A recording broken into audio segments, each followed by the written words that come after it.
الحمدللہ والصلاۃ والسلام علی رسول اللہ اما بعد۔ ہمارے فقہی کورس کی آج دوسری کلاس ہے۔ کتاب احکام الفقہ سبق نمبر 2 ہے اور باب جو ہے استنجے کے احکام اور آداب ہیں۔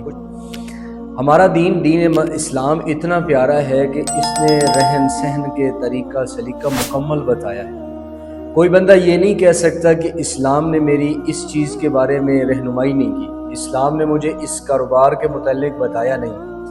رہتی دنیا قیامت تک کے لیے اسلام نے مکمل اور تفصیل کے ساتھ ایک ایک چیز کو کھول کر بیان کر دیا۔ گھر کی زندگی، بازار کی زندگی، آپ کاروبار کر رہے ہیں، لین دین ہے، معاملات ہے، معاشرت، اخلاقیات، جتنی بھی چیزیں ہیں ساری چیزوں کے متعلق مکمل رہنمائی کر دی گئی کہ استنجے سے لے کے واش روم سے لے کے بیت اللہ کے طواف تک آپ کی مکمل رہنمائی کی گئی کہ آپ نے حج کرنا ہے تو کیسے کرنا ہے، عمرہ کرنا ہے تو کیسے کرنا ہے، آپ نے استنجا کرنا ہے تو کیسے کرنا ہے، واش روم میں جانا ہے تو کیسے جانا ہے، لیٹرین میں حضور کے طریقے کے مطابق جا رہے ہیں تو اللہ کو عرش سے زیادہ محبوب یہ طریقہ ہے، کیونکہ اس میں اللہ کے نبی علیہ السلام کی سنت آ گئی، حضور کا طریقہ آ گیا، اور حضور علیہ السلام کی ہر ادا کے ساتھ اللہ کو محبت ہے۔